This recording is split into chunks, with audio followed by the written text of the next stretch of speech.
looking a little bit more like the forward-facing 77 later tonight for some of you folks. And then that side of the car will look backwards. It will. All right, Zach, let's go racing. Let's get it done. Let's get the first race of the night in the books. EJ in the American Auto Pace car, gunning the throttle through turns 3 and 4 as he pulls down to pit road, and a field of 6 Bomber Bs will go through turns 3 and 4 as they get ready to take the green flag. New Smyrna Speedway, make some noise. The green flag is out for the first time tonight. The Bomber Bs are underway. Boy, Chase Simons jumping out to an early lead. He dives low and tries to block Tony Bromley. He gets the lead and starts pulling away. Battle for third now between Scrovern and the 51 of Kenny Coleman. Larry Masters a little bit sideways there in turn 1 and 2. He gathers it up side by side still for third. The 66, Chase Simons, the leader. But here comes Tony Bromley working the bottom of the racetrack. Who's going to lead lap 1? Give it to Chase Simons at the line. Bromley on the bottom. These 2 red and black cars with numbers that have a 6 in them dueling up at the front of the field. Jason Scrovern still fighting off that challenge with the 51 of Kenny Coleman. He's gotten to the back bumper of that car almost every turn, but Jason keeps shutting the door and keeping his position. 666 at the front of the field. That's bad news for everybody else. Top 2 trying to pull away as the mallet Chase Simons continues to lead Tony Bromley's 6th machine. Chase Simons continuing to lead, but here comes Bromley again on the inside, not to be denied. He pulls up to the quarter panel, but Simons shuts the door as they come out of turn 2, and now there's a duel for that 5th position between the 2 black and orange cars. That's Masters and Say. Ben Say on the bottom in the Mustang, the Black Pony, trying to get up to 5th. New motor in that car here tonight. He's trying to motor around the bottom of the racetrack, around the 77. Here they come to the line, and it'll be Say up 1. As that battle for lead continues off turn number 2, it's still Chase Simons out in front. Chase Simons has the lead by about a car length coming into turns 3 and 4. It'll be halfway by the time they hit the stripe this next time by. Scrovern pulling away for that 3rd position, leaving Coleman out to dry. And then 2 cars at the back. Here comes Larry Masters again, trying to play with Ben Say for that 5th spot. The 66 of Simons running up about half a groove higher than the 6 of Bromley that time. Bromley trying to make something happen. Again, first time back in quite a while for Bromley. Been about a year since he's raced out here in that old Crown Vic. And Jason Scrovern starting to get something figured out. That 49's getting into the mix with 5 laps complete. Scrovern got a little bit loose there coming out of turn number 4, but corrected just enough that he's now about 2 car lengths back from Bromley in the 6. Top 3 about equidistant from each other. About 2 car lengths separates each of those cars as Simons powers into turn number 3 with a strong and commanding lead. Simons, Bromley, and Scrovern all together off turn number 4. Popsicle sticks this time by 2 laps remaining. Can Simons hold on? That 49 is the fastest car on the racetrack. And look at Bromley goes down to the inside. Bromley to the bottom. He gets to the quarter panel. He's at the door panel. Now he's almost side by side with Simons, but now here comes Chase Simons pulling away again, denying Bromley. He dives to the inside of turn number 3, but Simons is going to keep his position, and now they're almost side by side again. Good racing at the front of the field. 3 cars, bumper to bumper. Who's going to get the first checkered flag of the night? Chase Simons, who's moved up to the super stocks, but still coming out to play in this Bomber B, trying to hold off Tony Bromley, who's back for the first time in a long time. It's Simons all clear down the back straightaway into 3.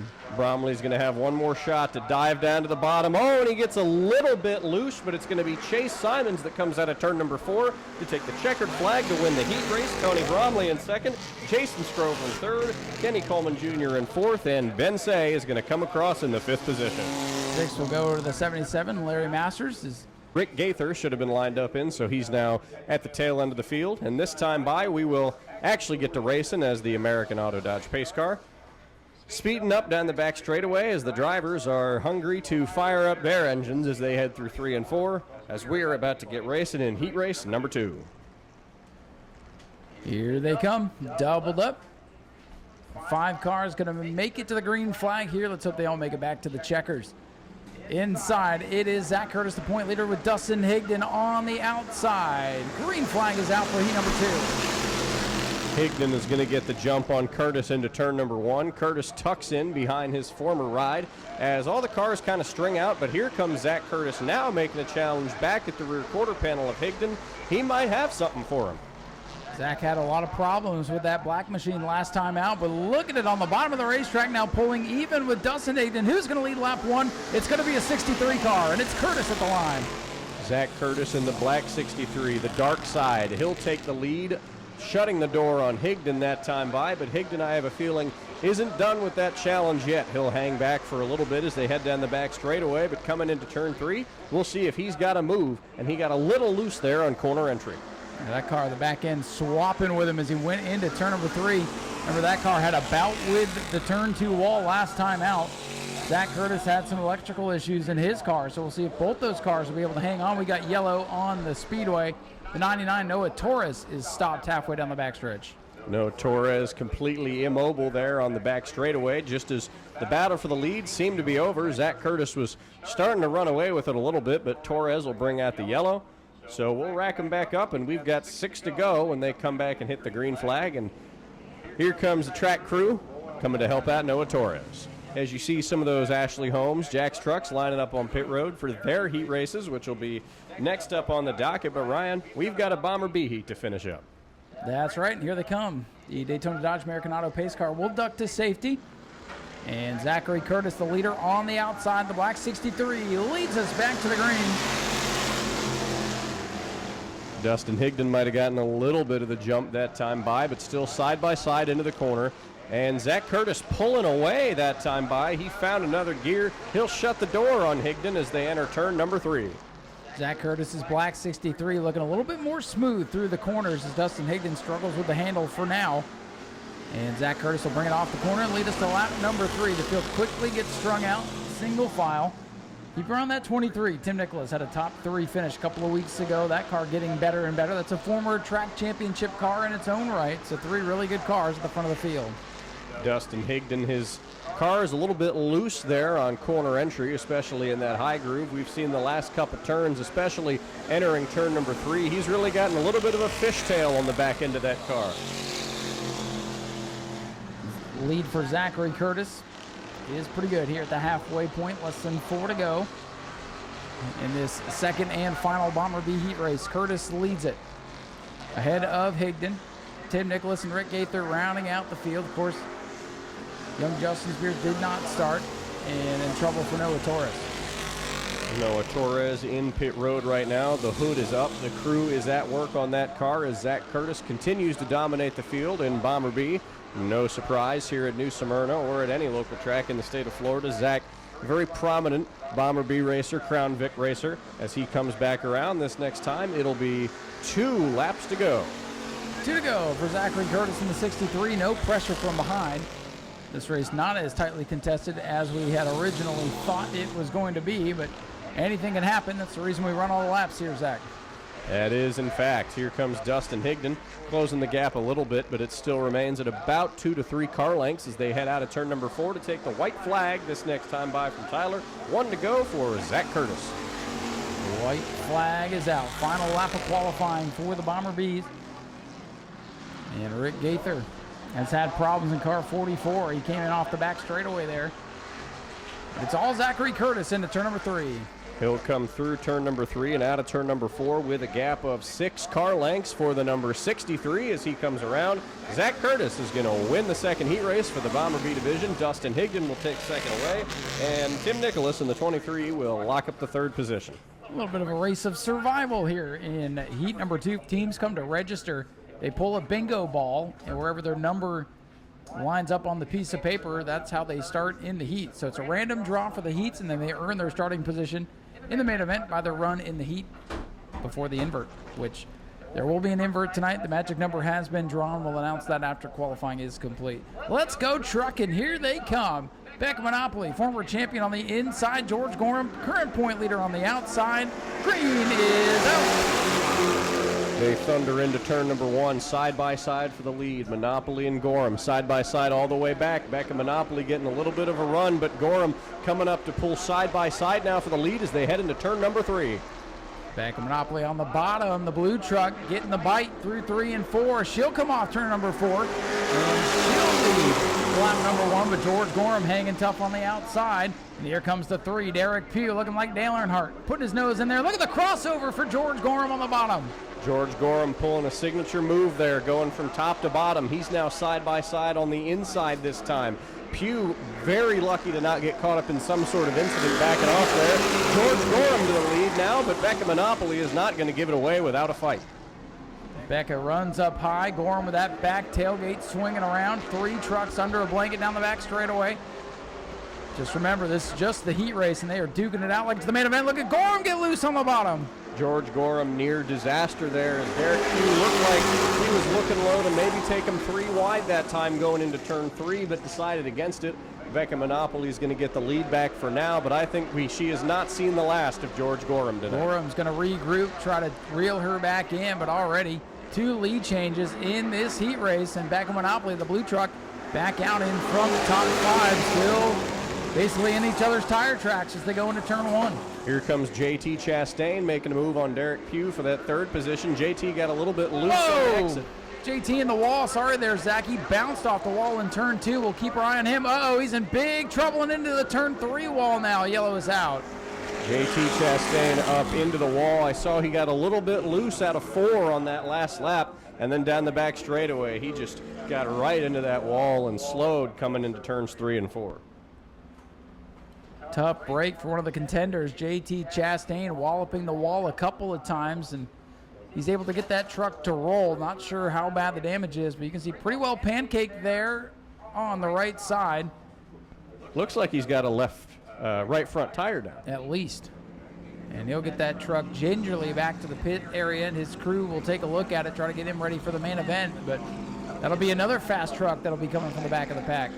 It will be, and that battle for the lead, Ryan, that was very intense those first couple laps, and now they'll be side by side again to restart. And I think Derek Pugh, he's just sitting back there hoping that they can take each other out, or he almost looked a couple times at the very low lane of turn 3, almost like he wanted to take the field 3 wide. He's going to try to make something happen here on these very important restarts, and you see the team going to work on the 31 of Chastain. Hood coming off, new tire coming out, so we will give them a couple laps here to see if they're able to rejoin the pack. Hopefully they can get that team fixed up, get that car ready to roll again. Everybody loves the watermelon machine, so it'll be good to see JT hopefully get back into the field for the main feature event.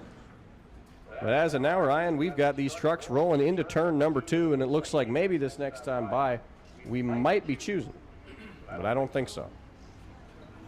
There's a lot of work going on the 31 machine, hoping it's just a tire issue, no suspension damage to the front of that car, but JT did hit the wall pretty hard there off turn number 2, and then as that tire went down on the back straightaway, nowhere for him to go in turn 3, and kind of pieced the wall again, but luckily he had it pretty well woed up. So team going to work on it. And we'll see if he's able to rejoin. If not, he'll go to the back for the main event. I think it was that second hit to the wall in turn number 3 that really probably did the most of the cosmetic damage, but I think that tire went down as soon as he smacked the wall. It was right there almost next to where the crossover gate is on the back straightaway. He has no problem getting from the back of the pack up to the front. It's just, is the damage sufficient enough that it might hamper him from doing that again? 4 laps complete, 4 to go, and heat 1 of 2 for the Ashley Holmes Jacks trucks. Fan favorite Becca Monopoly against the point leader George Gorham. Here they come for the restart. No start. Yellow lights will come back on here as the 59, the control truck there, in control of the restarts. They got a restart in the box. You see the white line in turn number 4 to the exit of turn 4. That's the restart zone. Becca gets to fire first. They're going to line back up 2 by 2 by 2 once again. Pace car headed back out to pick these guys back up, and we're going to try that restart one more time.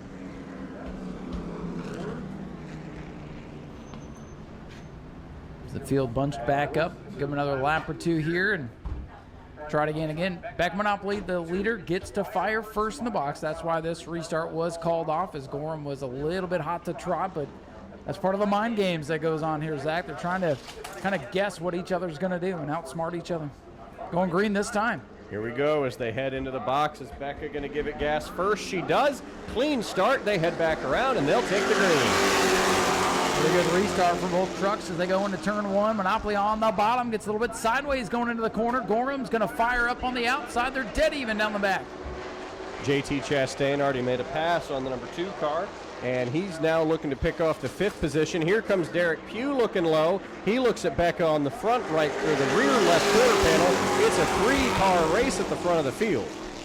Back of Monopoly 59 still out in front. Derek Pugh gets a little tight in the corner there and almost slid up into the side of the M5 of Gorham, who's trying to take a peek low for the race lead in 3. Gorham tried the crossover again at almost the exact same place he'd done it the first time, but he couldn't execute as well this time. 2 laps to go from Tyler as they head into turn number 1.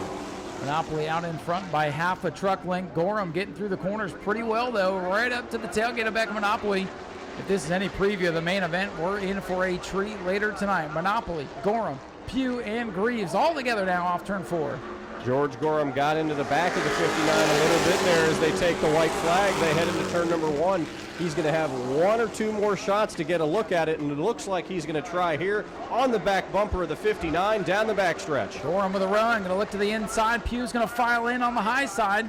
They get sorted out single file, and coming off turn number 4 to pick up the victory, holding on to win it will be Beck Monopoly in the 59. Gorham is second, Pugh is third, then it's Greaves, Provost, Chastain, and Kuhn. One final division to run a heat race after this for the Florida Southern Ground Pounders. And we'll do quick time trials for the modifieds, and we'll go feature racing. Pace car gunning it down the back straightaway. EJ will pull in this time by, and as they head to the restart box, it'll be Wilson Martins Jr. Class of the field leading them to the green flag. We are underway in the second heat race of the Ashley Holmes. Here they come, and Noah Mesa getting right up next to the walls. They head down into turn number 1. Who's going to get the jump? Whoa, Gage Spears bull rushes through the pack. Everybody sorts it out. Chuck Hires sideways, and we're still green, thankfully, down the backstretch. Dalton Smith got a little bit loose there and almost spun out, but kept control of it. Martins is going to take the lead away from Mason. And there it is. One car, Chuck Hires almost getting spun out on the front straightaway. Chuck is sideways. I don't think he got much track time here today. And he slipped sliding back towards the back half of the field. Back to the 6th spot as Wilson Martins Jr., the second place point man, continues to show the way here off to number 4. Nolan Mason in second. Gage Spears having a good run in 3rd. Don Duvall trying to make the pass on Chuck Hires there for the 6th position, and it looks like he's going to get it. Chuck Hires dropping quickly to the back of the field after that incident. Wilson Martins pulling away about a 4-car length gap to the 2nd place driver, Nolan Mesa. Here they come, single file now to complete lap number 3. A wild start to this one, but things beginning to calm down just a little bit. Keep your eye on truck number 24. We've talked to Dalton Smith a little bit this year, and he says no more Mr. Nice Guy. I don't think he's too happy with the way this race started with truck 58 and Gage Spears. So watch that battle from about 3rd on back. Dalton Smith, of course, almost made the pass for 3rd there very early, but ended up getting shoved into the high groove, nearly spinning out. The 58 got a little bit loose. Gage Spears with a moment in turns 3 and 4. That truck looks loose. He stays in the throttle. And here comes the 24 Dalton Smith, that pink truck working the bottom side of the racetrack. Here comes the yellow and black 07 of Maria Martins to the outside as Spears throws it sideways again, and Martins gives him a bump. Spears gets shoved up to the outside and shuffled out in 3rd position. Now belongs to the 24 Dalton Smith. Gage Spears got a little bit loose there through 3 and 4 as almost a whole pack of cars came together. He's trying to make a pass now to get that 4th position back.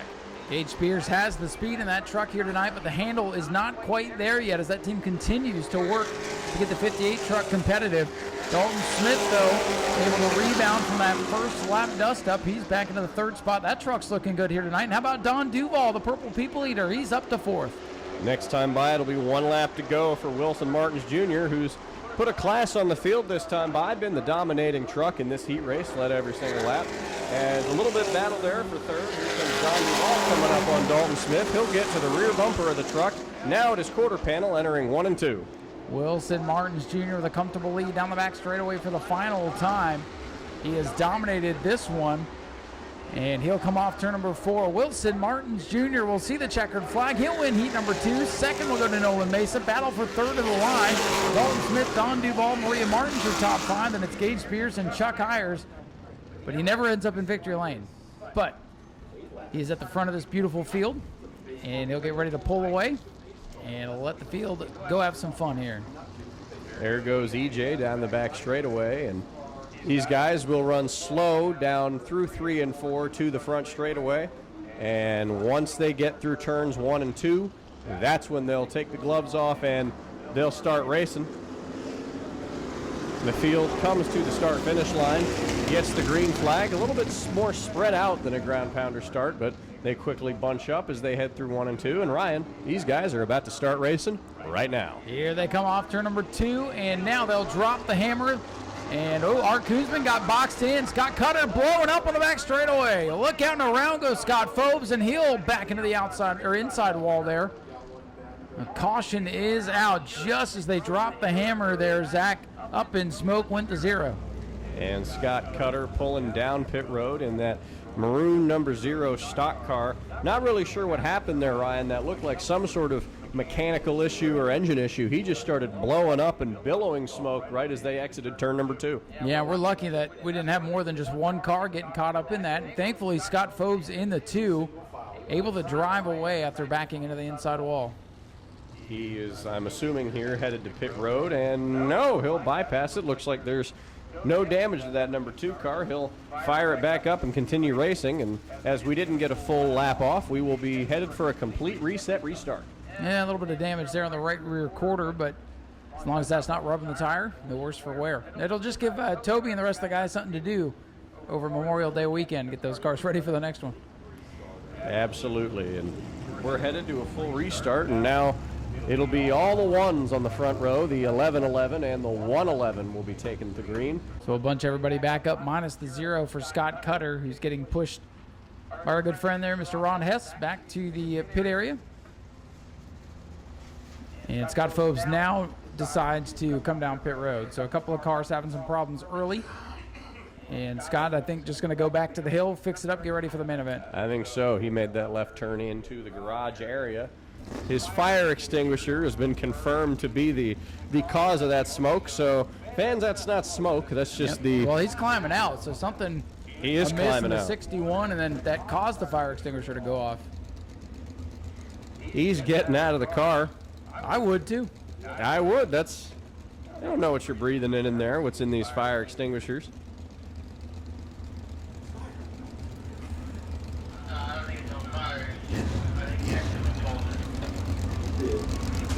Fire and safety coming over there to get a look at the 61. What's going on?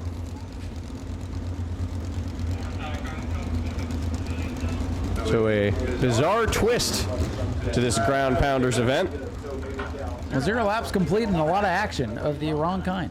EJ is going to rev it down the back straightaways. The pace car is going to duck into pit road. And these guys, once again, as we said, they're going to wait until right till they get the exit of turn 2 before they all start really running up fast. They're going to run slow, keep it fair for everybody. And here they come to take the green flag as they come around through turns 1 and 2. Hopefully all will go well this next time by. And we are racing again for the Ground Pounders. Art Koonsman with a huge jump away into the lead. Look at Art go. Possum out in front. And Howington, the guy who went for a couple of spins in practice, up to second. And here comes Frank Pelkey in the 4D machine up to third. Art Koonsman really got a jump on the rest of the field massively that time by. He's almost a full turn ahead of everybody else in the Possum. Art Koonsman down the back straightaway. He led lap number 1. Here comes his teammate Hank Sanders now making a move on Howington. But here comes Pelkey trying to challenge him for the 3rd position. Hank Sanders going to be one to watch in that red number 90 as he tries to take the 2nd spot from Howington's pick-em-up truck. He's got it going into turn number 1. Frank Pelkey to the high side. The pickup truck getting a little bit loose. Hang on, Aiden. Aiden Howington able to save it. He drops back to the 3rd position, now back to the 4th position. Frank Pelkey making a move on him, almost pulling up in front of him, but didn't have enough room. Art Koonsman already racing half a track away from the 2nd position car, his teammate Hank Sanders.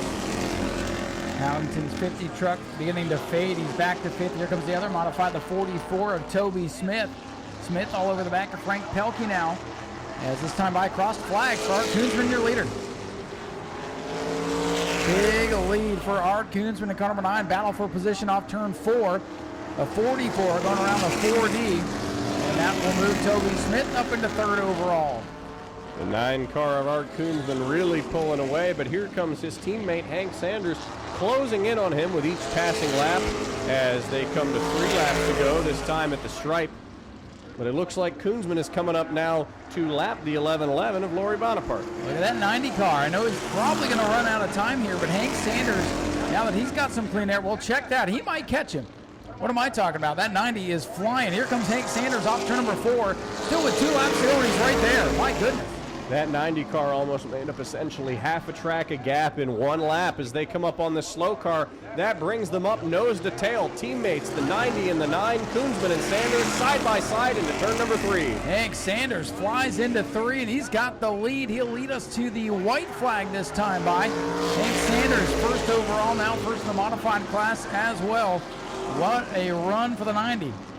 Hank Sanders leading him through turns 1 and 2. His teammate in tow behind him, but now Sanders putting as much of a gap on Koonsman as the reverse option had a couple of laps ago. Sanders coming around. He'll see the white flag. 1 to go. That's Hank Sanders. Checkered flag there for Hank Sanders as he wins it. And second will go to Art Koonsman in the 9 as the field got really strung out there. Third place coming to the finish now. It'll be the 44 for Toby Smith. And the rest of the field will file on in behind him. Frank Pelkey, Colin Smith, Aiden Howington in the 50. A wild scramble there for the Florida Southern Ground Pounder division.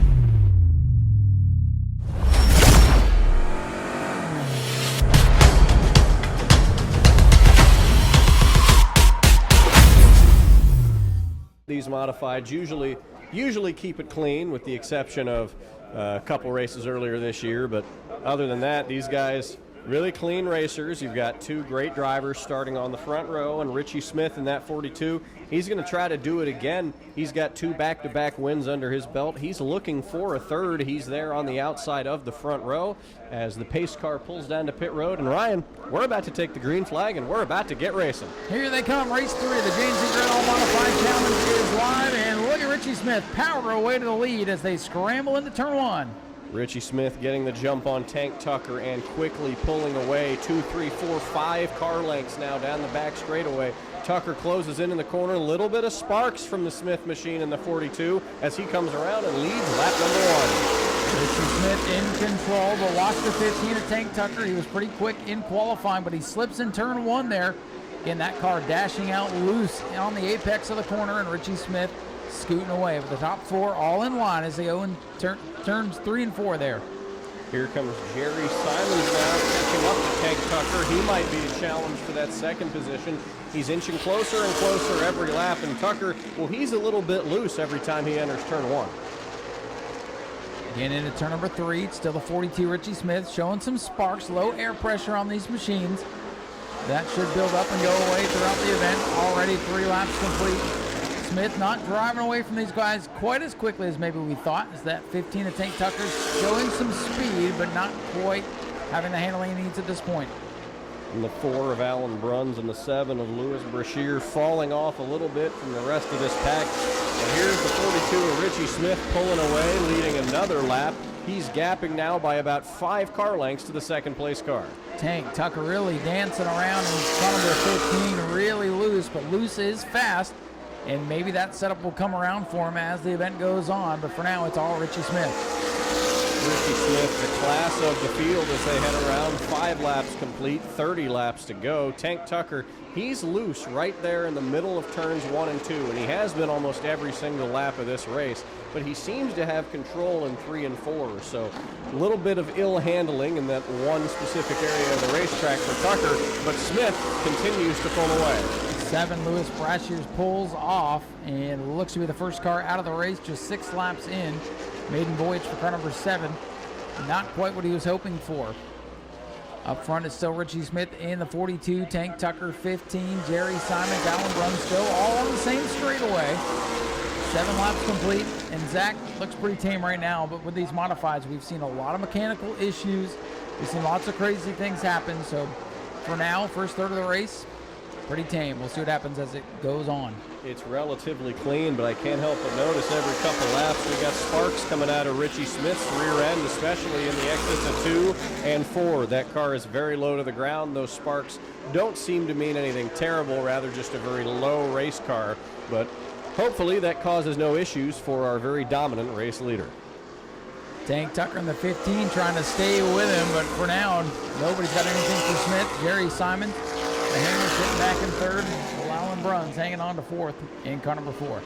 Alan Bruns in car number 4. Boy, those stands right there, right at the exit of turn number 3, that box up there, that is the Bruns Contractors box. He has that box and the rights to it, and he'll bring his people out, put them up in that box for a night, let them watch him race. Tonight, he's running the 4th position, a little bit faded back from everyone else, but Alan Bruns has had a good run so far today, kept it clean. Richie Smith still out front, Tank Tucker still in second.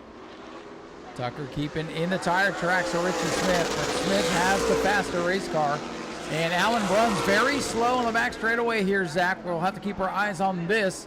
That car losing power on the back straightaway as the field streaks by. I don't know if he's going to be able to make it back. I don't think he will. I just saw his hand wave out the window there that time by. He's pulling down to the inside of turn number 4. No caution yet on the track. He's still creeping along, and there's the caution. Alan Bruns stopped in turn number 3. Caution is out on lap number 12. Tough break for Alan in that brand new race car. And they'll have to go rescue him and hope he can get back in the field here. Honestly, you can go a lap down tonight and still be very much in contention if something wild happens up front. You very much could be. He's still stopped down there. He's getting a push from the push truck. Seeing if we can get that number 4 car going. Still on the inside, and Richie Smith has led every lap so far to this point in that number 42. Tank Tucker has a fast machine in the number 15, and Jerry Simon's running a clean race in third. We racked him back up. 3 cars on the inside. Tank Tucker, the lone car on the outside. They'll head through 3 and 4. EJ is going to pull into pit road, and these modifieds are coming back to take the green flag. 12 laps in, 23 laps to go. 23 quick ones here as the field comes back to life. Richie Smith on the loud pedal, and he's gone down into turn number 1. There goes Richie Smith, wasting no time getting in front of the... Oh, a bump in the back of the 15 of Tank Tucker by Jerry Simons, right into the rear end of that car, but he's able to keep it steady and keep the second position. But a battle heating up for second place. If you ever wonder why they call him the Hammer, there you go. You saw it, and he looks to the inside, and they almost touched. Tank Tucker's got a problem here on the front straightaway. And about wiped out the rest of the field. Tucker in trouble. Well, this is why I was saying we got to get through all the laps here tonight. Mechanical problems starting to rear their ugly head here as the leader comes off turn number 4 to lap number 14. That's sure what it looks like. Tucker hoping to try to get back to pit road. It looks like the main issue with that 15 car appears to be with the left front. It's almost crooked as they pull down the front straightaway. Coming down to pit road, his team's going to get a look at it. That'll move Jerry Simons up into the second position as they will put Tucker a lap down. Tough break for Tank Tucker in the 15. That sharp-looking ride, more or less out of this one competitively anyway. The crew will take a look at him, try to get him back out there, but it is still Richie Smith, your leader off turn 4. He'll come to the line, put lap 16 up on the scoreboard. Richie Smith keeping the lead, 16 down. Coming through turns 1 and 2, hitting his marks. The gap about 10 to 12 car lengths to the 66 of Jerry Simons. He pulled a great move on the 15 to get that second away and might have ended the 15's competitive day as Tank Tucker, his team back there looking at the right rear tire. Well, Alan Bruns up into the top 3, maybe a lap down, but still in contention. That's what we were talking about. If he can get back in the field, you never know. We've seen mechanical problems with Simons' machine this year. Richie Smith is going to be tough to beat unless something breaks on that car, but we've seen it all, and it could happen. Richie Smith leads them to the halfway mark. We are 17 laps in, 16 laps to go. Richie Smith alone on the back straightaway, practically in his own zip code at this point. Equidistant, however, is the gap between Jerry Simons and Alan Bruns. And Bruns, as you said, he's a lap down. He'll sit here, coast around, and collect his third-place podium finish. And some people might be sitting here, what's the point? Why would Richie Smith want to bring that bad, fast race car out here for this? Well, he's getting some valuable seat time, and he runs the Modified Mayhem Tour on some of the bigger tracks. So this team is using tonight not only to try to build his championship point lead, but getting some good seat time and experience for those bigger races he has planned on his schedule. I think he does, as we've now clocked off 20 laps. Richie Smith through 3 and 4, now about 20 car lengths back to the 66 as they head out of the turn. He'll lead yet another lap on the day.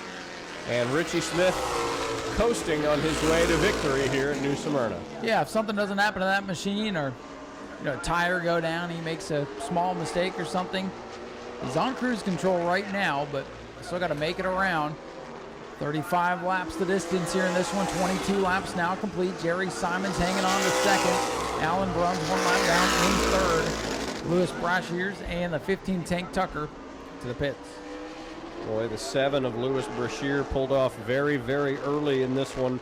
And now it's the 15 of Tank Tucker still on the pit road. They're still trying to figure out what's going on with that car. Team and his crew at work. They've been jacking the car up on the right side in particular, trying to get a look at what's going on. And now Richie Smith still even further pulling away. He's now almost 2 full corners ahead of the 66 of Jerry Simons. The lap starting to wind down. Next time by, it'll be just 10 laps to go for the 42 of Richie Smith. 10 to go this time by. No real action in his mirror, and that lead basically up to a straightaway now, Zach, as he comes off turn number 4.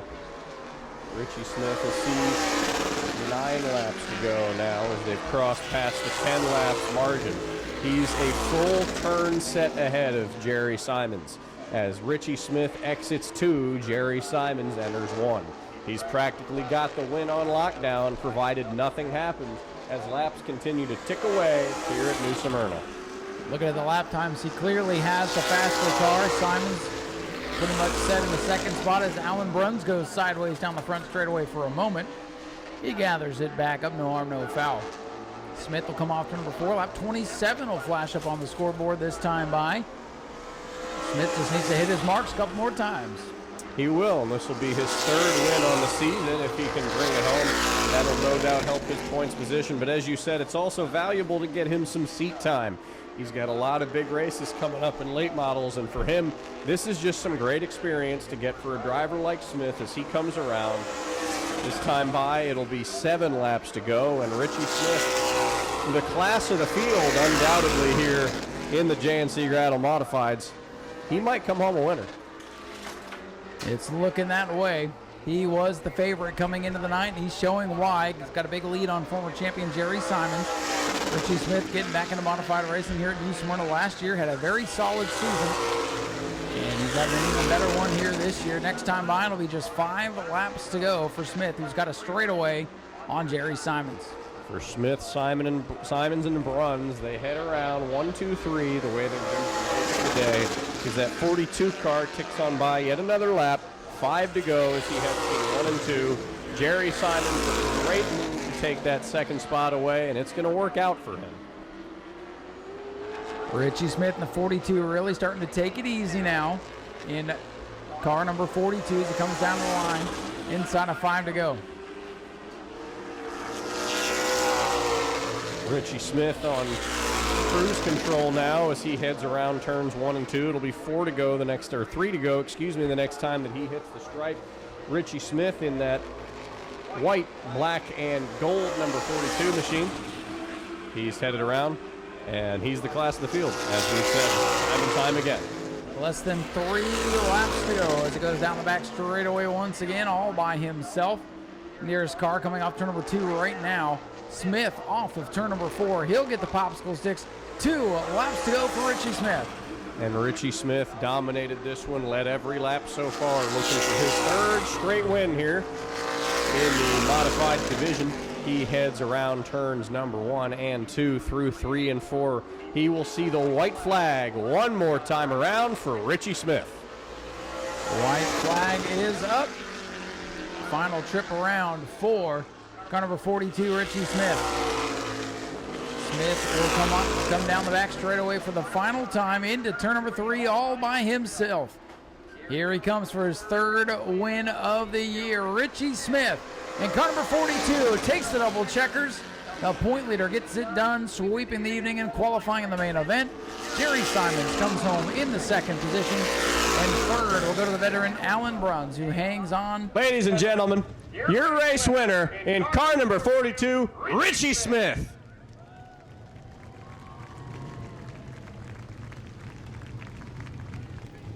Boy, Richie, You really put the class of the field there. 35 laps led, an absolutely dominant performance with massive power under the hood.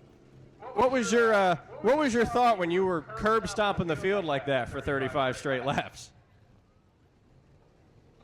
Don't never take nothing for granted. Anything can happen.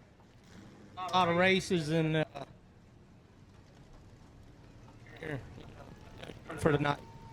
Got a little bit of issues here with this microphone, but we've got the 50-50 raffle.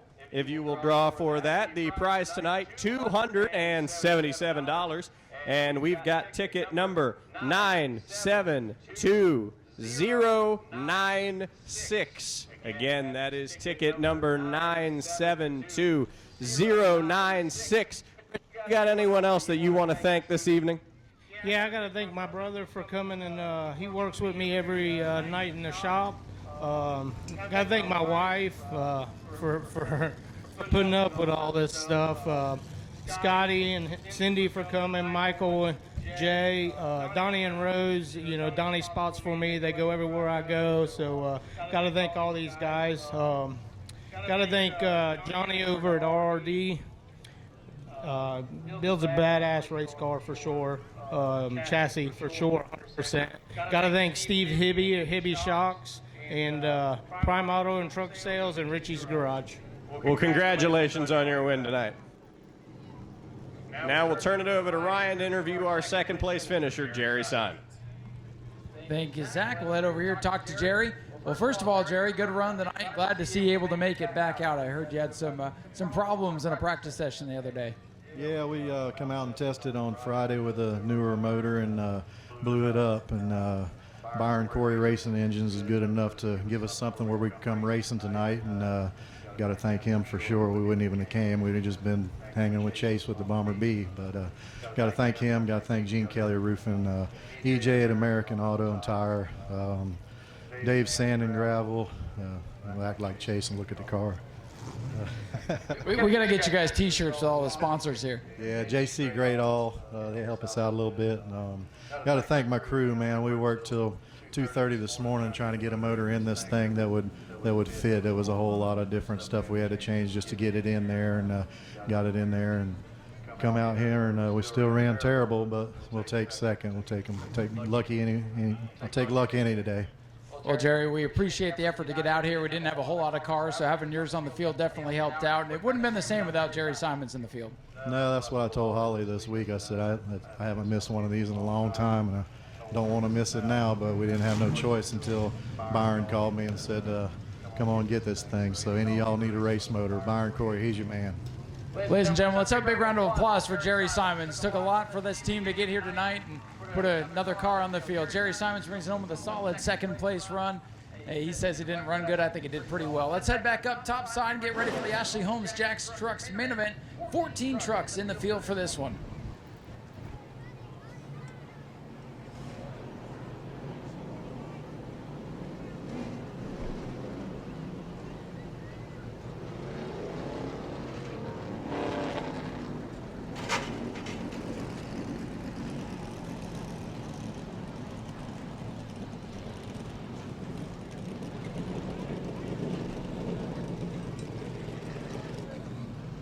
All right, just chatting with Cecily down here, and the 50-50 was claimed by Sid.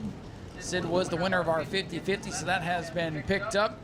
So congratulations to him. I'll check with him later. He can buy us all around at the Last Lap Saloon.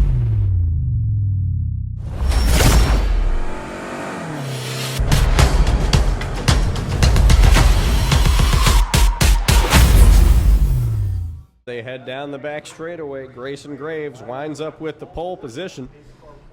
He's out front. To his outside is Don Duvall. Behind him, Derek Pugh, who had a very good run in the heat race. We could see him make some noise. Gorham, of course, is behind him alongside heat winner Monopoly. It'll all be settled in 25 laps as they head down the back straightaway for one final time under caution as they head through 3 and 4, getting ready to take the green flag. Here they come. Grayson Graves on the bottom, Don Duvall on the outside. They've got a good look at Chief Starter Tyler up on the flag stand, and Don Duvall gets the jump on the outside.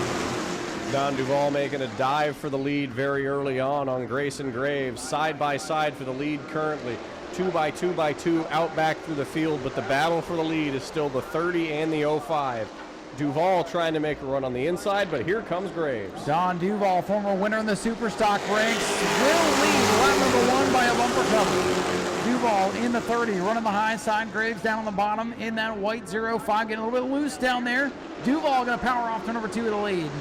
Don Duval in the lead, Grayson Graves second, but here comes George Gorham. He's up to 4th. He's knocking on the door. Becca Monopoly has also moved into the top 5.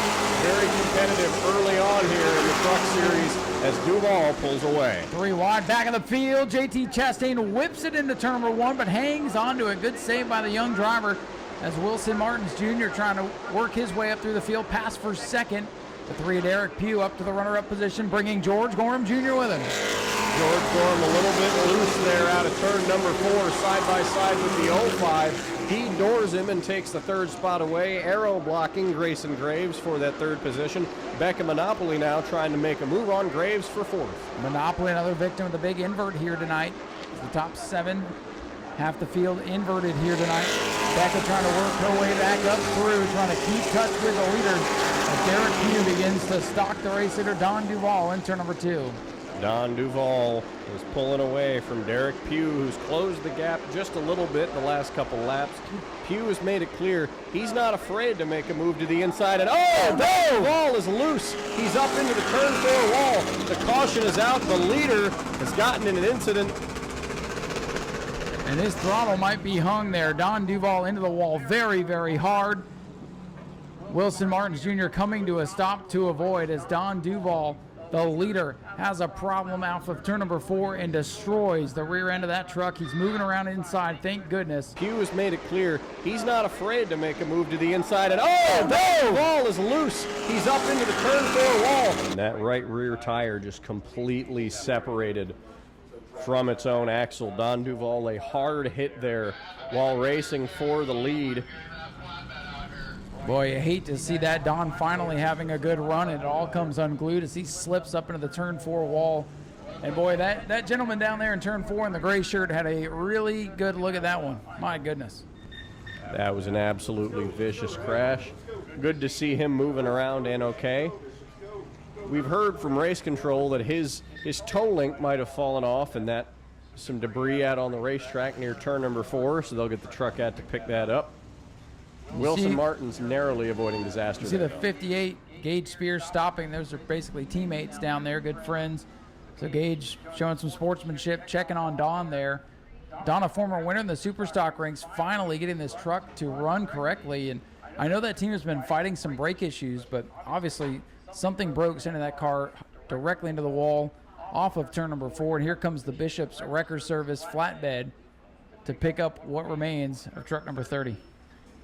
Don Duval, very unfortunate. He had a very fast truck, and that means Derek Pugh in the 3 will now inherit the race lead, and that moves George Gorham up to the 2nd position.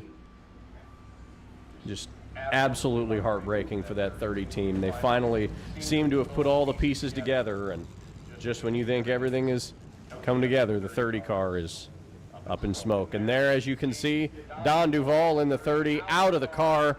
Scary looking crash, but Don Duval, he's okay. He's out of the car. Very glad to see him walk away from this one.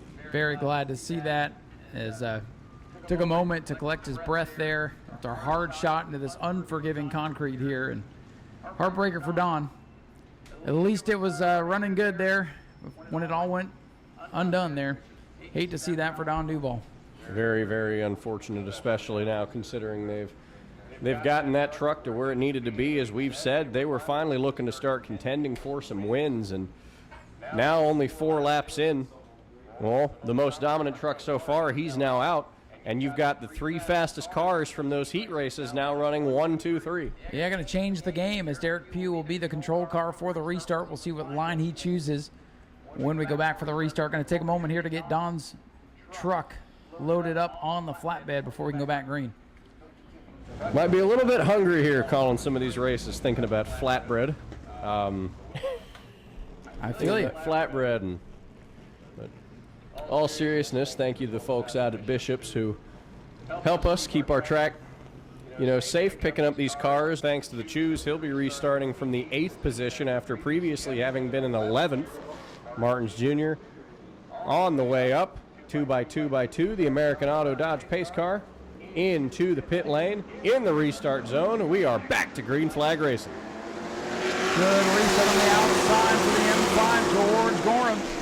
George is going to head down into turn number 1 and 2, side by side with Pugh. Gets loose on the bottom. Gorham's got the advantage. Gorham does, and Pugh almost got loose and spun out there, but now he's charging back up side by side with Gorham. Sparks from the 07 truck mid-pack. Leaders door to door at the line. It's Gorham. Whoa, Gorham! George, the 3 car, down into turn number 1.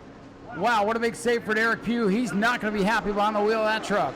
He is not, and he is going to use everything he can to catch back up to George Gorham, and that he does. He's now less than half a car length behind.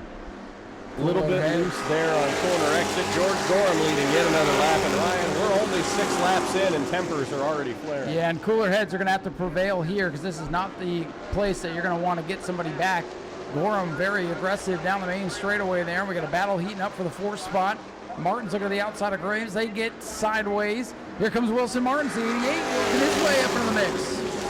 Wilson Martins fighting for Smith with that position, but right now at the front, Derek Pugh caught George Gorham once again. Got a little bit to his back bumper there, but he let him go by. The 3 of Derek Pugh sizing up the tailgate of George Gorham Jr. Beck Monopoly in the mix, and they're side by side for 4th. Maria Martins making her presence felt in the yellow and black truck. Grayson Graves got really loose there on the front straightaway. Derek Pugh took the inside line there for second. He's gaining ground on Gorham. Less than a car length now separates it, but Becca Monopoly has caught him, and the battle for second has begun. Boy, Derek Pugh starting to get a little bit loose. He's losing touch with George Gorham now. A lot of battles behind the top 3 as they begin to scoot away. Maria Martins down on the apron for a moment as she battles with the 05 of Grayson Greaves, and here comes her brother now, Wilson Martins Jr. in that 88 truck. Becca Monopoly going to try to take second from Derek Pugh. And the Martin Stimlings on the inside just could not make the pass on Graves that time by. That top 3 breaking away by about half a turn. Graves getting very loose now, and here comes Wilson Martins on the outside. Graves in the 05 under attack from the Martins family, trying to hold them both off now, and they're losing touch with the leaders. Top 3 have begun to break away, and Maria gets to the inside of Grayson Greaves off the corner. Spin, Gage Spears in turn 4. Gage Spears lights up the tires and goes around, and that is going to bring out the caution flag once again on lap 11. And keep your eye on the 5 and the 3. This is not over yet. This is not. They had a very, very tense battle for the lead just a couple of laps ago, and now they'll be restarting side by side once again. Here he comes. Oh, look at that.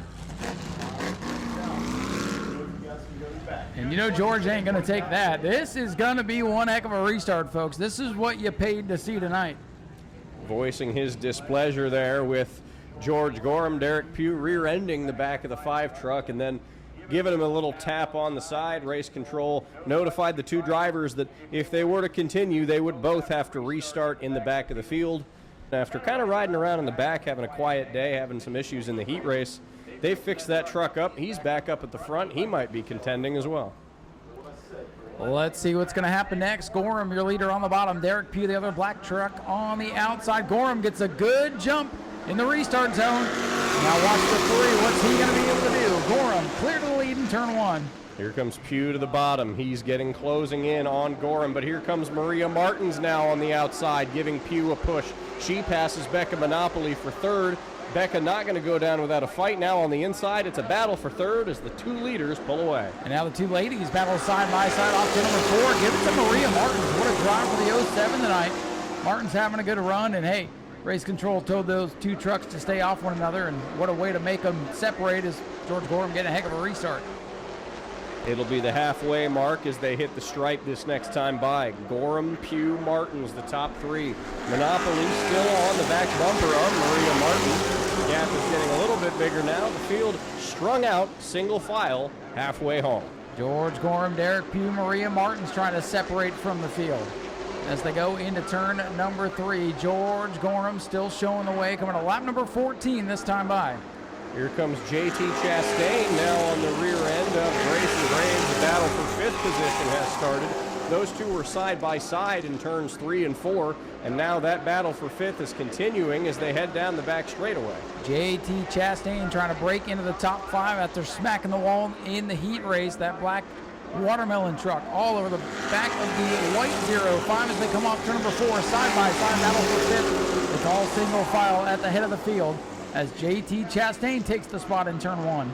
He'll do the crossover move on Graves, but Graves shows it's not over yet. He's on the back bumper of that 31 truck as they head into 3 and 4. Chastain's going to pull away with the spot, and now Martins and Monopoly back on each other for 3rd. Right now it's the M5, George Gorham by 2.5 truck lengths, make it 3 as Pugh continues to get loose. Pugh starting to fall back, and what a run for Maria Martins in that 07, but Becca Monopoly's blue 59 trying to get back in the mix here. This time by 17 laps complete. This one's starting to wind down. The point leader, George Gorham, in control. Boy, and those two at the front sure have calmed down after the message from race control. Derek Pugh is backed off. He's about 4 to 5 truck lengths behind George Gorham, who's really just been driving away with it now recently.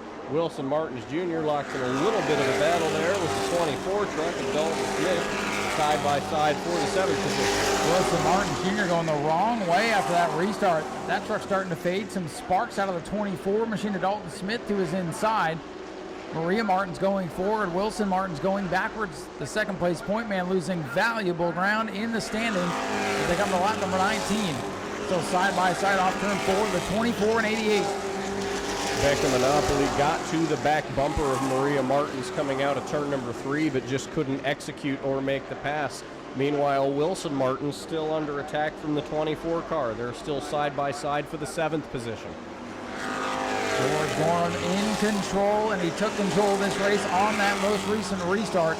He was clear down the main straightaway trying to run and hide from Derek Pugh's number 3. It's going to make for a very interesting victory lane when we get to it in less than 5 laps. M5, George Gorham Jr., your leader. Out of turns 3 and 4, Becca Monopoly all over the rear bumper of the 07 of Maria Martins, reigning track champion. She dives to the inside in turn 1, but just couldn't get it to stick. Pulls back in line behind the 07 car, and the battle for 3rd rages on.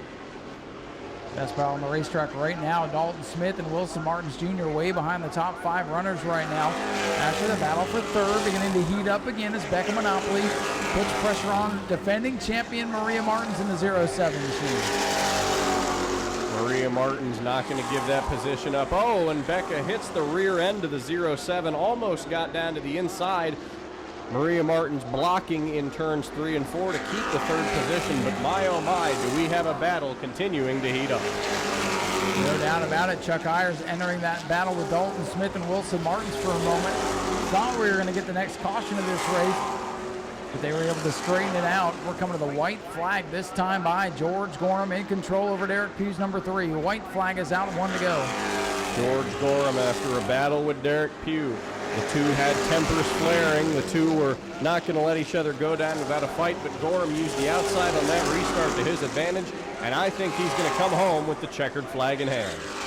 George Gorham Jr. in the M5 off turn number 4. The point leader going to extend his point lead tonight, pick up yet another win. George Gorham Jr. wins it. Derek Pugh is 2nd, and at the line 3rd to Maria Martins. It's Becca Monopoly and JT Chastain, your top 5. The rest of the field finishes their run. Grayson Graves finished in 6th. Dalton Smith in the 7th position. Wilson Martins in 8th. Ryan is headed down trackside to grab a word with George as he's making his way down to the gate. Oh, look at this. George burnout in front of Derek Pugh.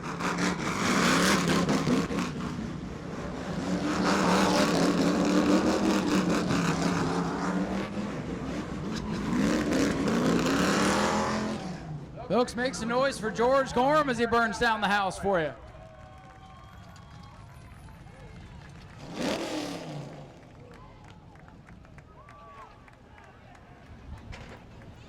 And Derek Pugh has pulled his truck down here in this now very smoky victory lane. I'm sure Derek not very happy about the way this race played out today, but George Gorham getting the job done once again. And the race officials down here trying to keep everybody separated. And ladies and gentlemen, here comes your winner. Makes some noise. George Gorham Jr. gets it done. And they exchange some words. Well, George, we talk about it all the time. These races a lot of times are won and lost on restarts, and you made sure that the three couldn't get back to you. You took off on that last restart and drove to victory. I mean, look at the restart. I blew his doors in. I mean, we smoked him. He couldn't touch us after we got past him, so I don't know why he's mad. I got in the front stretch wall and got into him, and I have no clue why he's mad about that. I mean, I guess he needs to watch a video where I bounced off the front stretch wall and we got into each other. It didn't hurt his race at all, so he can say it hurt it all he wants to. He still finished second, and he was going to finish second regardless. We didn't buy tires. We're just trying to, keep this thing going for you guys and all the fans to put on a race. It's hard coming from the back, so we're going to put on a show for you fans the next race. We got to start dead last, and I hope you come and watch. One of you fans out there, one of the little boys or girls, come see me. You'll get the trophy at the end. Right there, the little boy in the blue shorts, come see me. You'll get the trophy at the end of the night in the payout window. All right, I donate all my trophies to all you fans and all the little ones to make it entertaining. Thanks my wife, Blackburn's Barbecue, Vince, Lamar, Melon One, Rhonda, Rich, JT, Cade, they're all, Ross, Francisco. It's all awesome. Hats off to everybody that helps me. And like I said, we're here for you fans, and we're going to go be back in Super Race and then Truck Racing Cordele, and we'll come back and keep you guys in on your feet. Ladies and gentlemen, a wild race and a wild victory lane down here. Let's hear it for George Gorham one more time. I got to thank New Smyrna Speedway, too, Ryan, everybody that puts their heart, sweat, and tears. It started raining. They didn't have to wait it out and let you fans sit here in the rain. And I really appreciate Robert Hart, Jane Hart, everybody that works in that office back there. If it wasn't for any of them and Ryan, we wouldn't have nowhere to play. And I really appreciate them sticking this out and letting us race. We had the most trucks. This track's getting the truck count like crazy. It's amazing to come here and race with 14 trucks, and we'll keep building it, and we'll get some people in the stands and continue to race. Well, if you guys continue to race like that, no matter how they look at it, people are going to want to see it. We'll turn it over to Zach, and you'll have the honors to talk to Derek Pugh, who's not going to be happy about second place. Derek Pugh, and absolutely hard-fought run there to finish second. Derek, those restarts, what is the strategy between picking the top side or the bottom side here at New Smyrna, and how does that impact the finish in a race like this? I mean, I don't know. Racing against somebody like that, they got to fucking door you into the wall just to get by you. No wonder he got rid of his super late model. Is there anybody else you want to thank tonight? Anybody that helped this happen for you? Bobby Shelton, Debbie, Nick, Mom, Dad, my girl, my fiance, everybody. Thank you all. Thank you, Derek. We apologize for the language to all you fans out there. We'll turn it back over to Ryan to interview our third place finisher, much calmer Maria Martin. Our defending track champion. Come on over here to the front of the truck there, Maria. Maria Martins with a great drive through the field, looking like a champion. Another podium finish in this big field of trucks. Congratulations on a good run. Oh, thank you so much. I just want to thank all the fans who stuck through those rain delays. You guys are awesome. George Gorham over to give congratulations. Good thing she didn't get to you, George. Thank you. But it was a lot of fun today, and I just got to thank my crew, my family, Jobs, Daniel Webster, my husband, my mom, my dad, everybody who makes this possible. Transmax Transmission, Knuckle Sandwich over there, Hisco Pump, who's been supporting me, and I just really appreciate it. I feel really blessed right now to be able to go out here and have fun and enjoy racing on Saturday night. I got to say, you kind of struggled towards the end of last year. You were able to hang on and win the championship. But my goodness, has this truck come alive? What's been the secret the last couple of weeks? I didn't realize my motor from last season had a loss of compression towards the end. And so thank God I had a sponsor who was able to bless me to help fund the motor. So that's helped us. Well, I'm glad you got that fixed, and keep up the good work. All right, thank you so much. Ladies and gentlemen, Maria Martins with a great third place run here tonight, the defending track champion. She's back, looking to get back to victory lane. We're going to head up topside and get ready for our next event, which will be the Florida Pounders.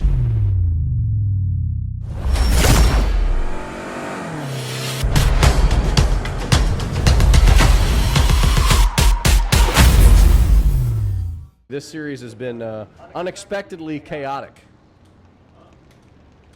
And we saw that chaos continue in the heat race, and the lights are down on the Daytona Dodge American Auto pace car.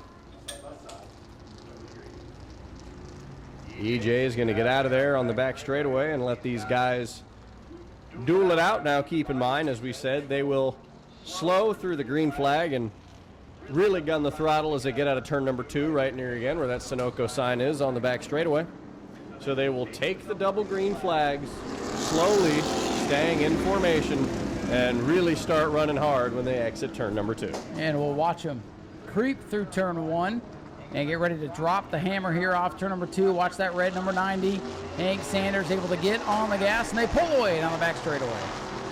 Frank Pelkey running up front, but he's got a mirror full of Hank Sanders. And when Hank Sanders is behind you, well, he's not behind you for long. He'll pass you pretty quickly. And here he does now, getting by Pelkey. He'll lead the first lap, and Hank Sanders might be as good as gone. And here comes Art Koonsman in the 9, going to try to keep with him.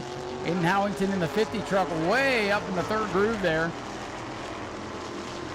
And so far, so good. Second place, though, Art Koonsman goes around the outside of Frank Pelkey. Whoa, the 111 there flies around the 1111, and here comes the 44 as the field starts to scramble and get single file. The teammates are now 1-2, but Sanders half a straightaway ahead of Koonsman. Remember, though, in the heat race, we thought that Art Koonsman had it as good as one, and then Hank Sanders reeled him in those last couple laps. Do you think we see the opposite happen here in this feature? I think it's going to be tough to catch that 90. I remember in the heat race with 2 to go, I thought it was over. I didn't think there would be any way for the 90 to catch the 9, and whoa, the 9 had to catch himself out of turn number 2 there. But again, we say it all the time. You got to make it to the end for it to count. So right now the 90 with a straightaway lead, but we'll see what happens. They will as they tick it off with 4 laps to go. Hank Sanders now, well, he's already caught the tail end of the field. He's coming up on the 11-11 of Bonaparte. He's going to put her a lap down and then come for Scott Forbes in the 2 and the pick-em-up truck in the 50. Hank Sanders, well, we're 5 laps in, and he's already putting guys a lap down. Hank Sanders is flying around this speedway. He's got a straightaway on Art Koonsman in car number 9. Art Koonsman right now the leader of the stock cars. Frank Pelkey at the line now will be the leader in the sportsman class. And here comes your overall leader and modified leader, number 90, Hank Sanders. Just chewing up the field right now. Sanders enters turn number 2 right as Koonsman exits turn number 4. Essentially half a track ahead of the second place driver.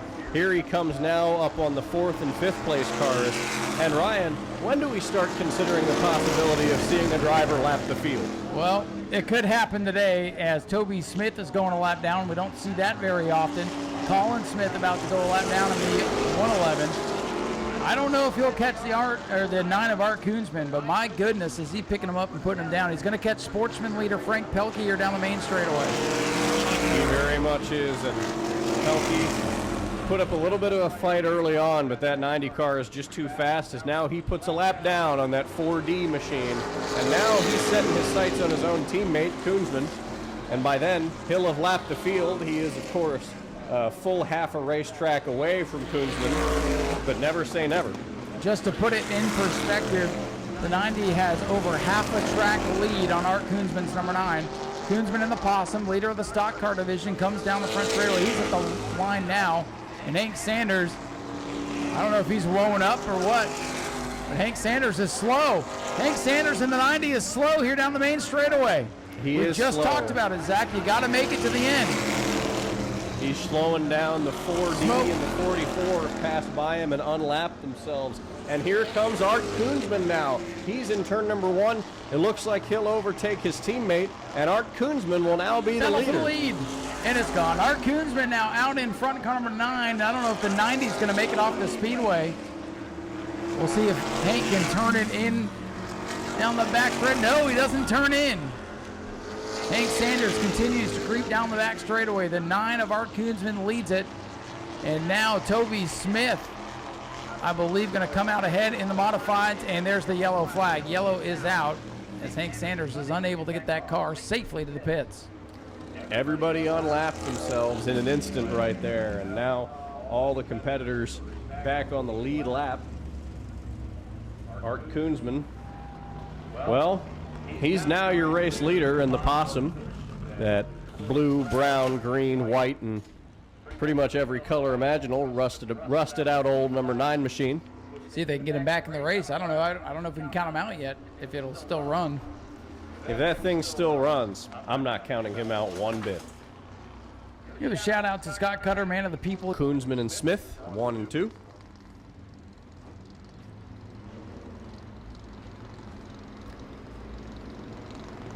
Pace car going to pull on to pit road, and this field's going to slowly make their way to the green flag and really take off once they hit turn number 2.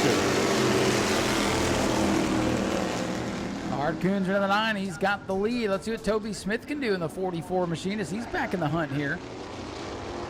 Toby Smith, Art Koonsman away from Frank Pelkey. So your 3 division leaders run 1, 2, 3 on the Speedway. Look at this for the lead off to number 4. Here comes Toby Smith.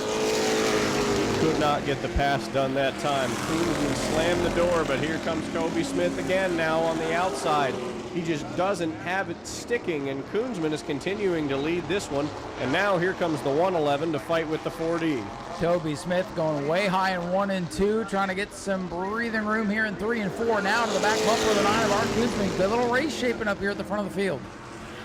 Art Koonsman continues to lead. He's shutting the door on the 44. Toby Smith is getting oh so close to making that pass, but he just can't get it done. He's going to look low again in 3 and 4, but he gets hung out to dry.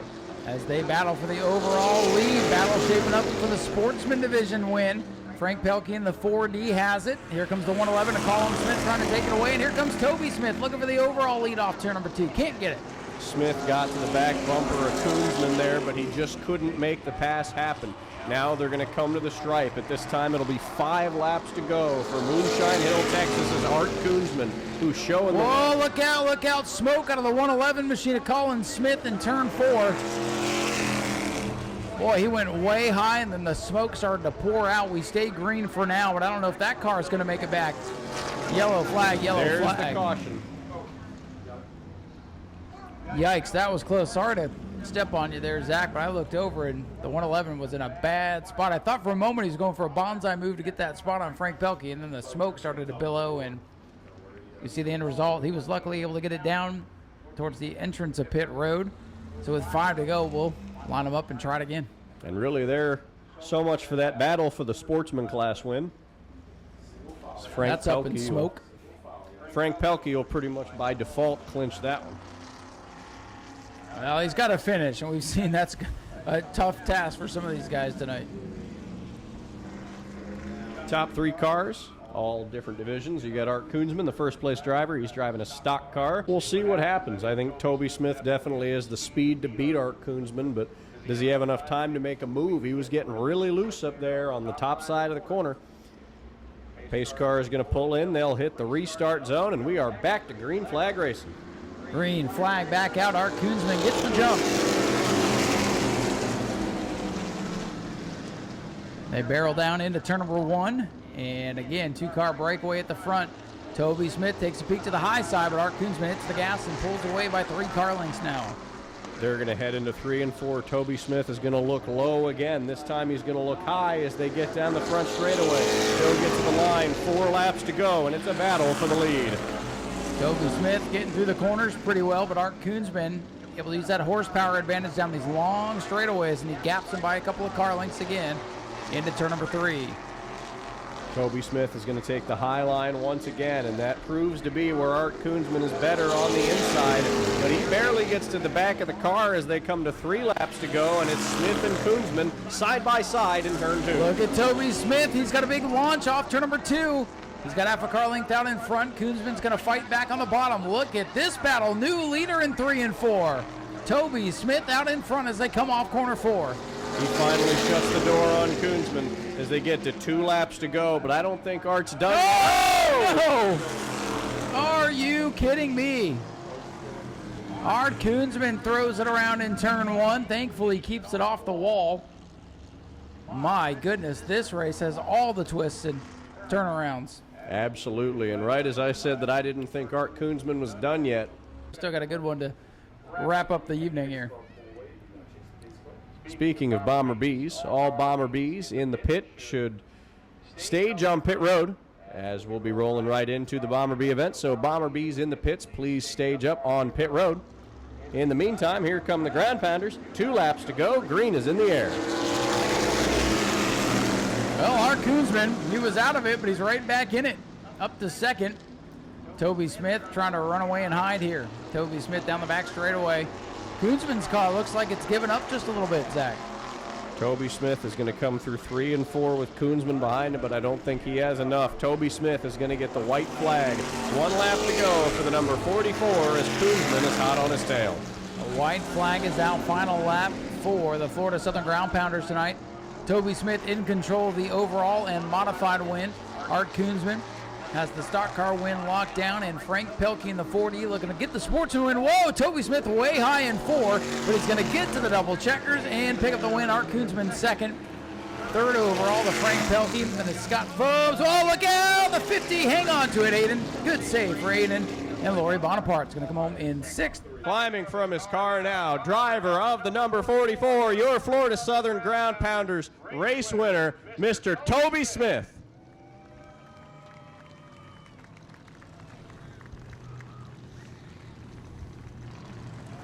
Toby, his second win of the season as a Ground Pounders driver. And Toby, that was a tough-fought battle you had there with Art Koonsman those last couple of laps. You were picking that high lane. You were getting loose. How did you finally get past Art? I just run it for everything she had. Art's a good racer. I love racing with him. You can race close. You ain't got to worry about each other and have a lot of fun.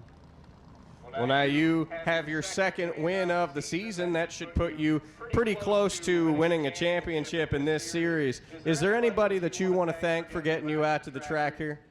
I want to thank everybody that helps me out, everybody that participates in this. My wife especially for putting up with me. I'm having fun chasing my grandson in the 111. Celebration with all these guys. It's fun. That's what racing is supposed to be about. Well, congratulations on your win, Toby. No stranger to victory lane. We will throw it on over to Ryan to interview our second place finisher, Art Koonsman. Thank you very much, Zach. Again, coming home second overall, but you did win the stock car class tonight, and it's a spin and win for you. Congratulations. Thank you. Thanks for the fans, my family, Speedway videos, my crew, Scott Cutter, Toby Smith. That's about it. What happened to the car there in turn 1 with a couple to go? Run out of driver, I guess. Car just smack run out of talent, huh? Yep. Happens to the best of us. But hey, man, we appreciate you being here and sticking out the rain and putting on the show for us. All right. It was fun. That's what it's all about. Art Koonsman brings it home with a second overall and wins the stock car class tonight. Zach's going to go talk to our sportsman winner. Well, a relatively quiet but nice payoff. Oh, there we go. A relatively quiet but nice payoff night for Frank Pelkey. You come home with the sportsman class win, which you've done quite a couple times here. You were watching that battle at the front windshield. Was there anything you were thinking about, well, maybe I could get this race win if these two go at it? No, not at all. I knew those guys were going to battle to the end. You are now the leader in sportsman class wins on the year. Very cool car there. Is there any story behind the D behind the number 4? The original car, this is a tribute car for Dale Mers, and when he originally started out in the 50s, there were 4 gentlemen that started the car, and all 4 of their names started with D. Is there anyone else you want to thank tonight? Well, I'd like to thank Dale Mers and Larry Ross and Jim Zag, who put together a care package for my motor a few months ago, and it really brought it alive. Well, congrats on winning the class tonight. Great run for you, Frank. Ryan and I will head back up topside now as we get to the final feature event of the night, the 20-lap Bomber B main event.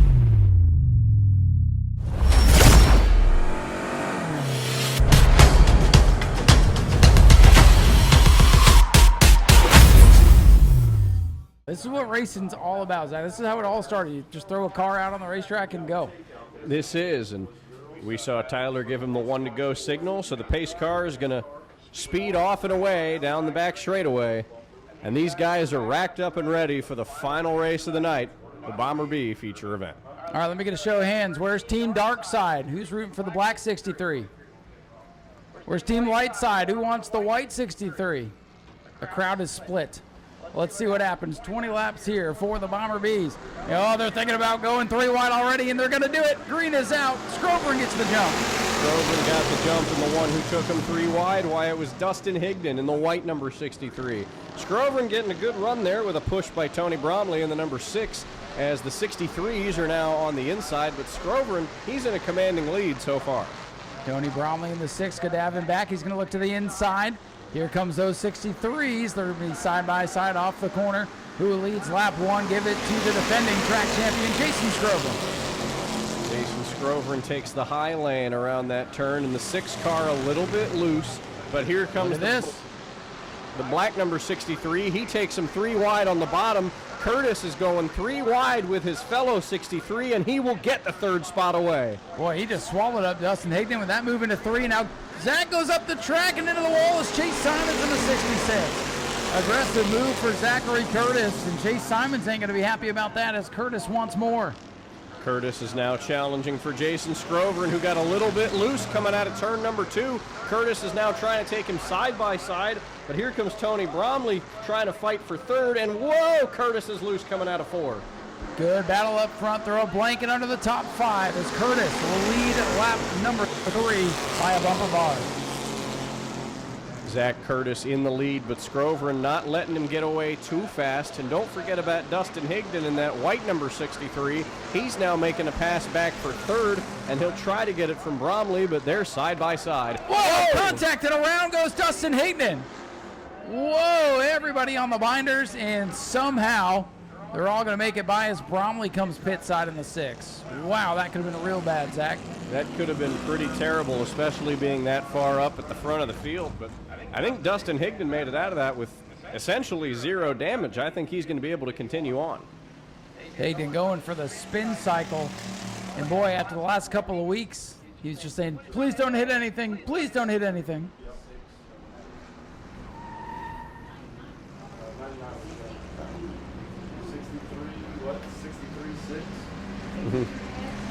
Well, Zach, we just got a little bit of a radio transmission here from the Zach Curtis machine. So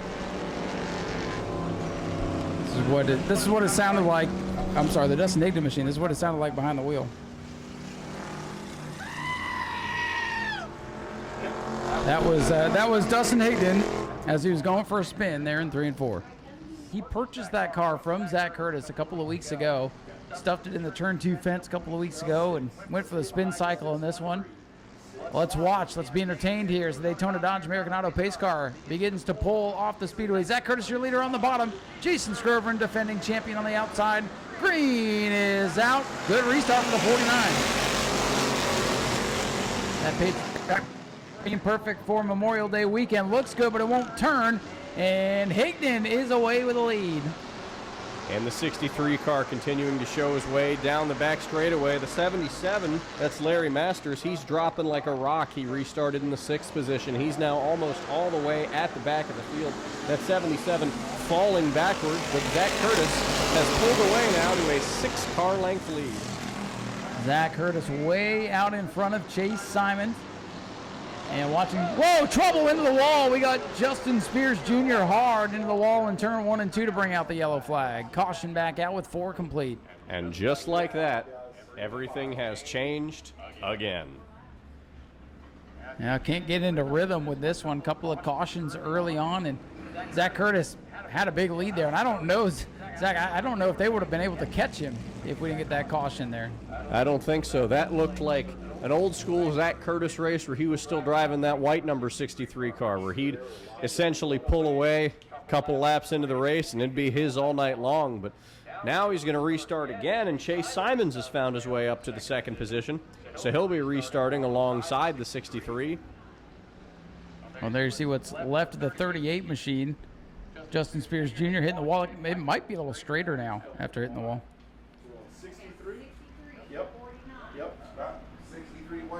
And here comes Dustin Higdon onto the pit road. So Higdon going to come back in. He'll go from the back of the field once again with 16 laps to go. Zach Curtis showing the way over Chase Simons and Jason Scroverin. Tim Nicholas. And, hey, that restart worked out pretty good for Rick Gaither. He picked up a bunch of spots by jumping to the outside, and with that quick caution, he holds onto those positions. And the Spears crew are going to come look at the 38 that just took a slam into the wall. A little bonk into the turn one wall there. Crew doing some work on Dustin Higdon's number 63. Hopefully they can get that car fixed up and back to racing, because that thing was fast, and that car's been fast all season long. Race control working on the lineup for the restart, as we have 16 laps to go. Well, unfortunately, I think it's going to be Kyle Larson who wins, despite all his travels. Probably. That race plays into his hands. Here we go. Daytona Dodge American Auto pace car ready to pull off the speedway. And we'll try to finish this one off. 4 complete, 16 to go. Here they come off turn number 4. Good restart for Simons this time in the 66. Chase Simons pulls to the outside of Zach Curtis, but can he make it stick? They're side by side through turns 1 and 2. Still side by side coming down the back straightaway, but Curtis gets the upper hand and he's pulling away. That 63 car so strong at the front of this field. Chase Simons going to try to pull in behind him. Going to come down the hill just a little bit, but Zach Curtis back out in front and in control once again with 5 laps complete. Jason Scroverin holding on to that 3rd position, but side by side for 5th is Ben Say in the black Capone and Rick Gaither in the 44. Good to see Say back up in the top 5. That car's definitely been through its attrition this year, but it's good to see him have a good run in the old number 3. Got a new motor put in that thing, came over here after the rainstorm and into the top 5. The Black Pony trying to get back to its competitive ways.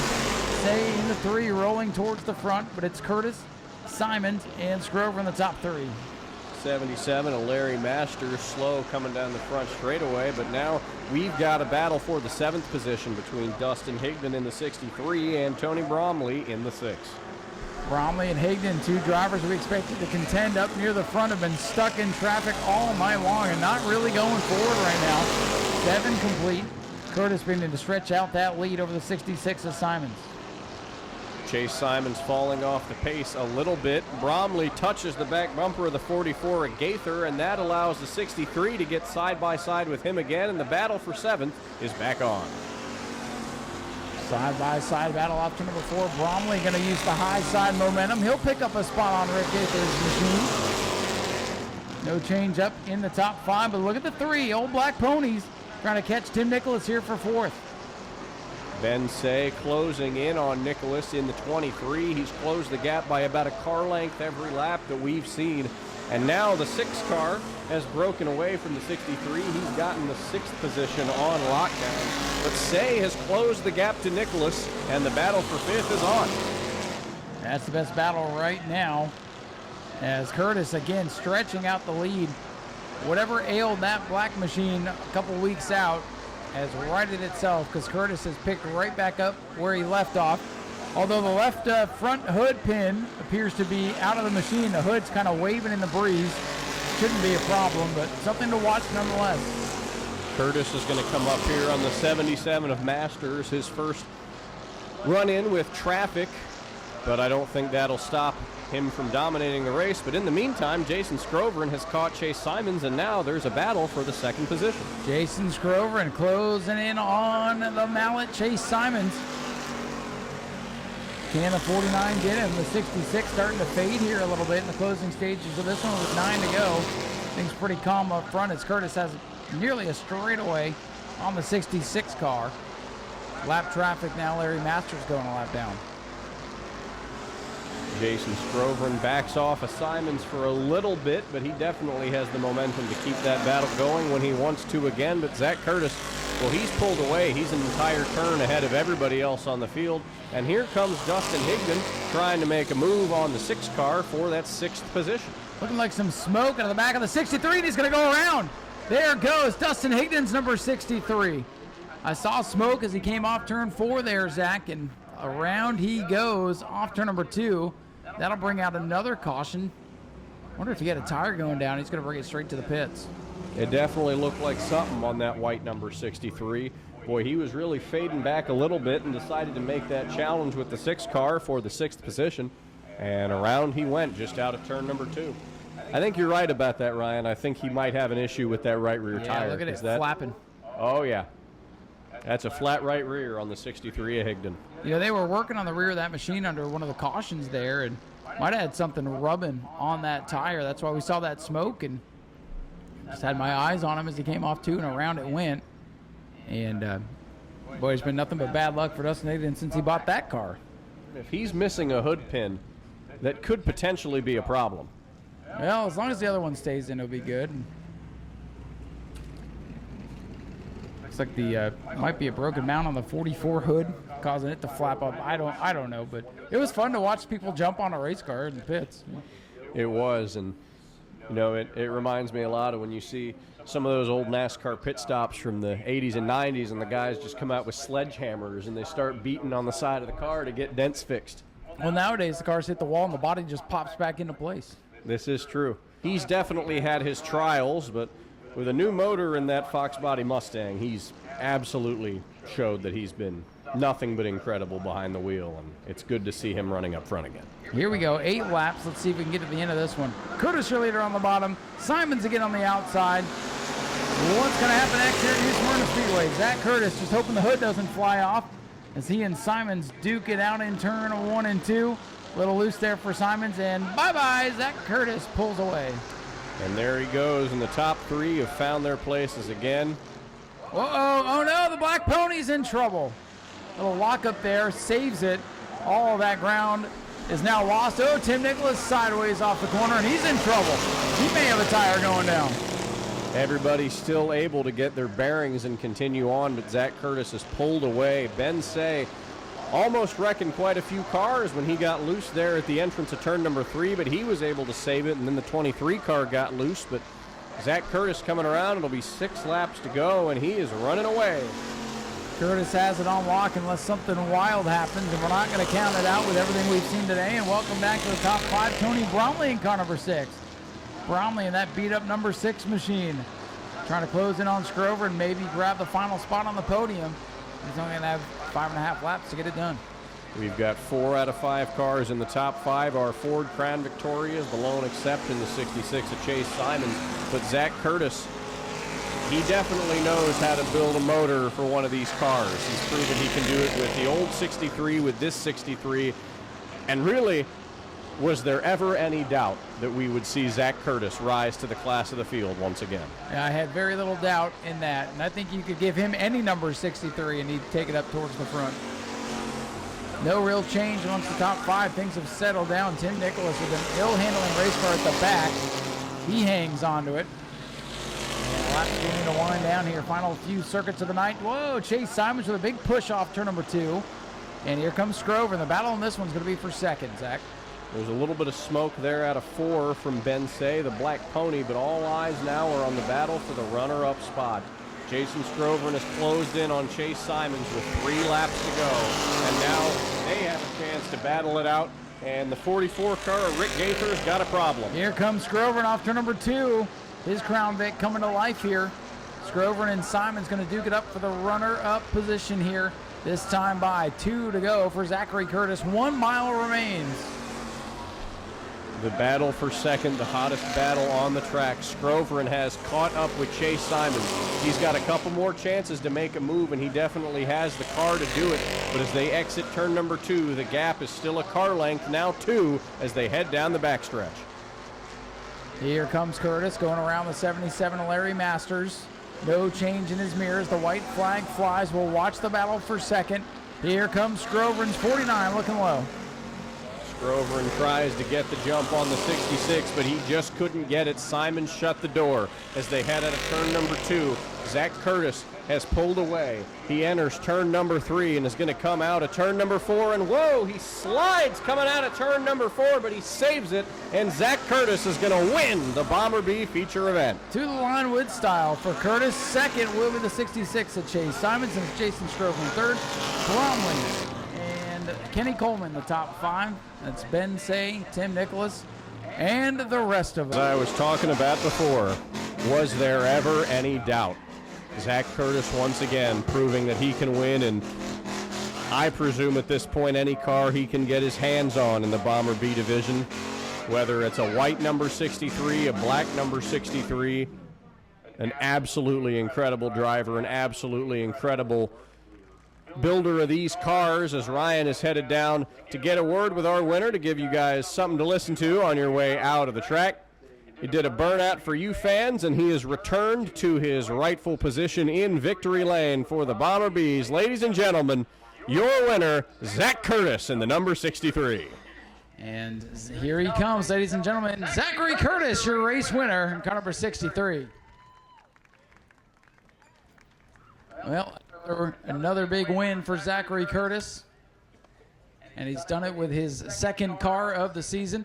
Had some trouble with this this new beautiful machine a couple weeks ago, but definitely got that fixture, the class of the field once again.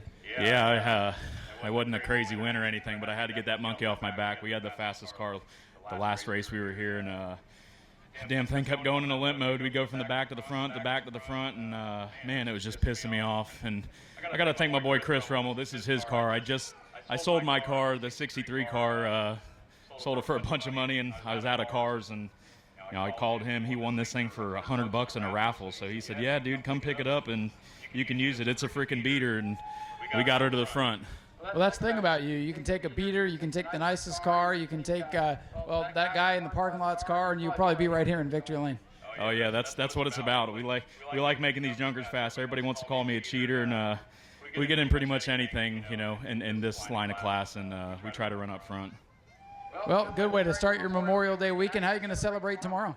Oh, I don't know. We got a wedding to go to, so we can't take the damn boat out, but we'll maybe do that Monday. Well, there you go. Well, hopefully you have the day off and you can enjoy that like you enjoyed the win tonight. Oh, yeah. Thank you. Thanks for the fans that stayed around. And I want to give an 80th birthday shout-out to my grandma, a whole 80 years old. She's here tonight. My other grandparents that are here, my aunt and uncle all the way from England, they're here. My mom, my dad, my fiance, my boy Blake always hooking me up, making sure we got stuff right here, and my aunt and uncle, everybody else that came. Thank you, guys. Ladies and gentlemen, let's hear it for Zachary Curtis, your race winner in the Bomber Bees.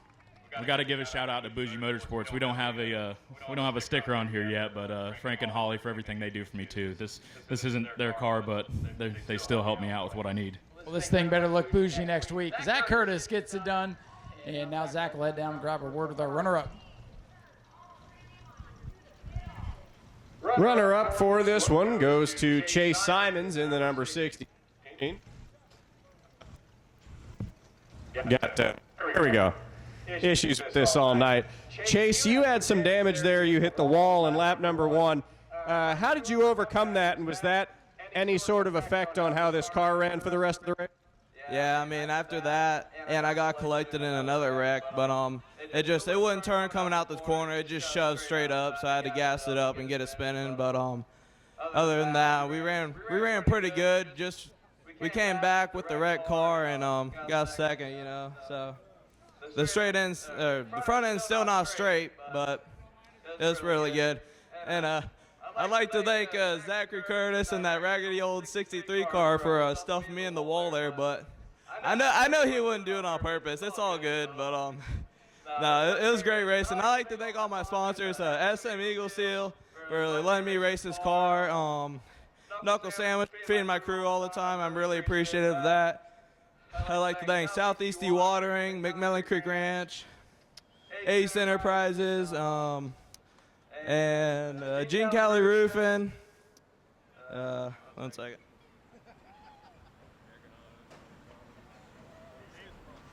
Got a couple more people to thank here. Obviously, American Auto, Dave's World, Sand and Gravel, and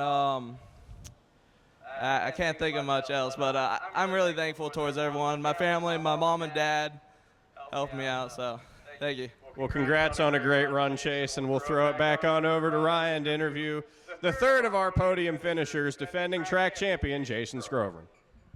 Thank you very much there, Zach. Car number 49 looking sharp here in the third position. Jason, good to see you back here, up here on the podium. Looks like you got things worked out with this whole thing. Yeah, we're finally getting the kinks worked out of it.